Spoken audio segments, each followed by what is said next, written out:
दर्शक श्रोताहरू यति बेला भुन्टी नयाँ भागमा पनि भूपेन्द्र लगायत जेरीले बनाएको योजनामा आफै स्वयं फसेका छन्। हो साथीहरू, अब भुन्टीलाई मार्ने प्लान बनाइरहँदा यता भूपेन्द्र पनि यही कुरामा यानि कि जेरीको कुरामा सहमति जनाएका हुन्छन् भने यो योजना पनि फोन मार्फत जेरी र भूपेन्द्र मिलेर बनाइरहेकै अवस्थामा यता सुकुमायाले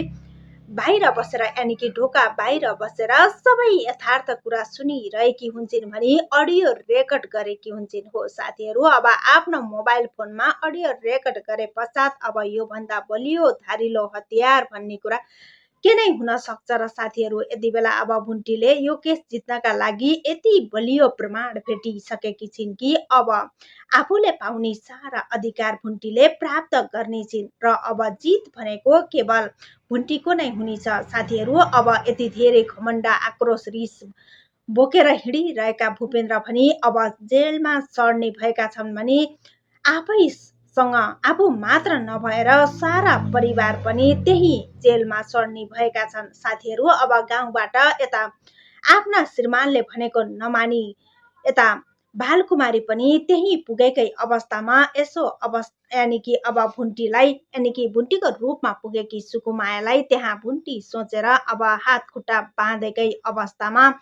त्यहाँ प्रहरी पुगे पश्चात अब पनि त्यस परिवारको होस हवास उडेको छ। हो साथीहरू, यता बालकुमारीले पनि भुन्टीमाथि कतिसम्म अत्याचार गरेकी थिइन् भन्ने कुरा हामी दर्शक श्रोताहरूले देख्दै आइरहेका थियौँ भने अब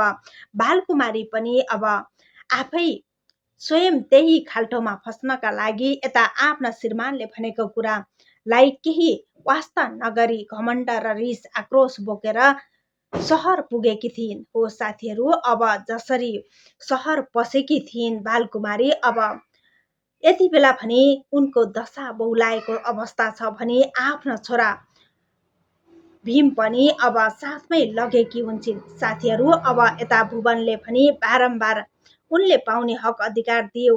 यानि कि दिलाउनु पर्छ भन्ने कुरामा लागि परिरहेको अवस्थामा यता श्रेयाले जित गरेर अब भुन्टीलाई यानि कि सुकुमायालाई बान्ने हात खुट्टा बान्न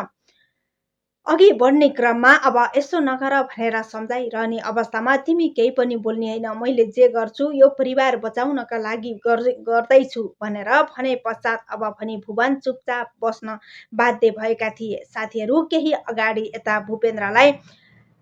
झोला यानि कि बोरामा हालेर बाँधेका थिए। साथीहरू, अब यसरी भुन्टीसँग निकै गिडगिडाएर दुई हात जोडी माफी माग्दै खुट्टासम्म ढोग्ने नाटक गर्दै बारम्बार भुन्टी सामु यानि कि सुकुमाया सामु गएर गिडगिडाएका थिए भने अब सुकुमाया यति सहजै कहाँ मान्थिन् र साथीहरू, अब आफ्नी श्रीमती